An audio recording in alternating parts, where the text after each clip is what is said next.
देखिए मैं आज आप लोगों के लिए हिंदी ग्रामर पढ़ाने वाला हूँ। हिंदी ग्रामर की जो हिंदी होते हैं वो हिंदी व्याकरण होता है, ठीक ना। हिंदी में मैं इसमें सबसे पहले मैं ये स्वर, ये मैंने सभी बच्चों को पढ़ा रखा है। स्वर पढ़ा रखा है, ध्वनि भी, व्यंजन भी, अल प्राण, महाप्राण, ये सब क्या होते हैं बाबू, ये हिंदी के मूल क्या है, मूल क्या है, एक जड़ है। इनके बिना पूरा हिंदी, पूरा जगत क्या है, अधूरा है। जैसे ध्वनि है, ध्वनि अगर है तो व्यंजन है, अल प्राण है, महाप्राण है। ध्वनि के बिना पूरा स्वर या पूरा व्यंजन अधूरा है, ठीक।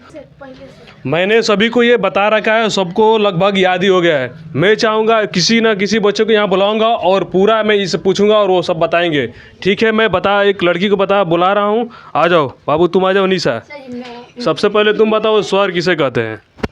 बिना किसी वर्ण या व्यंजन की सहायता से बोलने जाने वाले शब्दों को हम वर्ड कहते हैं, स्वर कहते हैं। बहुत बढ़िया, ठीक है। और हिंदी में कुल स्वर कितने होते हैं बाबू, तुम आ जाओ।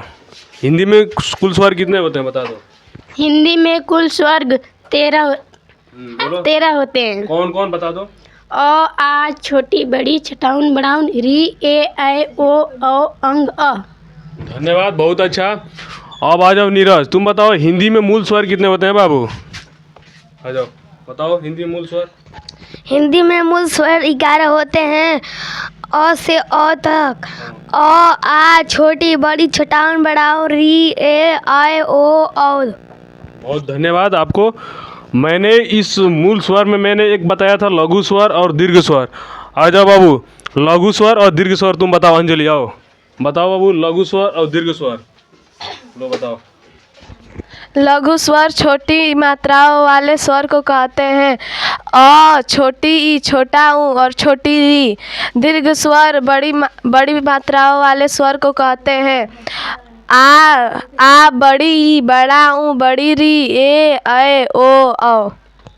धन्यवाद। देखिए एक एक लोग बता रहे हैं, आ जाओ। मैं और अनुस्वार और विसर्ग और योग, अंश ठाकुर तुम आ जाओ बाबू, बताओ। बताओ अनुस्वार और विसर्ग और अयोगवा बताओ। अनुस्वार किसे कहते हैं, अनुस्वार कौन होता है? अनुस्वार अंग को कहते हैं और विसर्ग अ को कहते हैं और दोनों को मिला के अयोगवा कहते हैं। ठीक है, मात्रा बता दो। मंत्रा क्या बोलो, 12 होते हैं। मंत्रा 12 होते हैं। अ, आ, छोटी बड़ी, नहीं, आ की मात्रा छोटी, आ की मंत्रा, छोटी की मंत्रा, बड़ी की मंत्रा, छोटाऊ की मंत्रा, बड़ाऊ की मंत्रा, री की मंत्रा, एक की मंत्रा, ऐ की मंत्रा, ओ की मंत्रा, औ की मंत्रा, अंग की मंत्रा, आ की मंत्रा। धन्यवाद बाबू, आपने बहुत बढ़िया बताया। मैंने और बता रखा है हिंदी में मात्राओं की संख्या होती है 12। अब ध्वनि, ध्वनि आ जाओ बाबू, आ जाओ। अंजलि तुम बताओ ध्वनि किसे कहते हैं।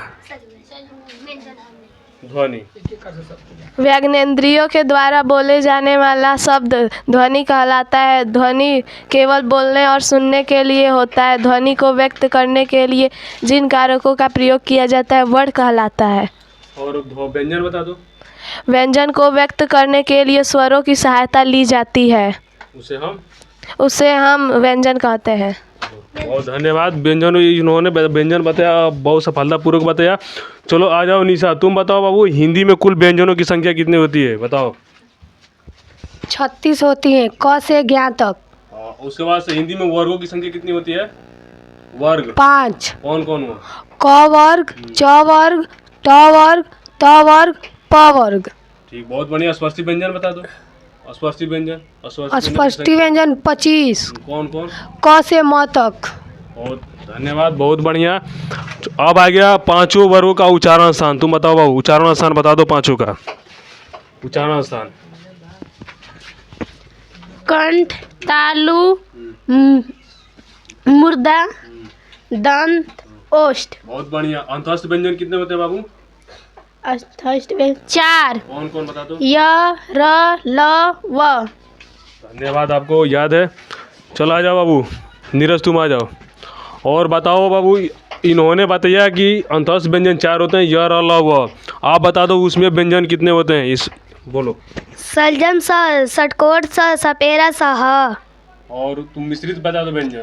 कछ, त्र, ज्ञ, स्र, ढ। चलिए बहुत धन्यवाद। अब आ गया अल्प प्राण महाप्राण, ठीक है। अल्प प्राण महाप्राण कौन बताने वाला है, किसी को याद है, आओ बताओ। अल्प प्राण बताओ, अल्प प्राण किसे कहते हैं? इस अल्प प्राण में मुख से ध्वनि या हवा कम निकलती है, उसे अल्प प्राण कहते हैं। महाप्राण? महाप्राण, इस महाप्राण में मुख से ध्वनि या हवा ज़्यादा निकलती है, उसे महाप्राण कहते हैं।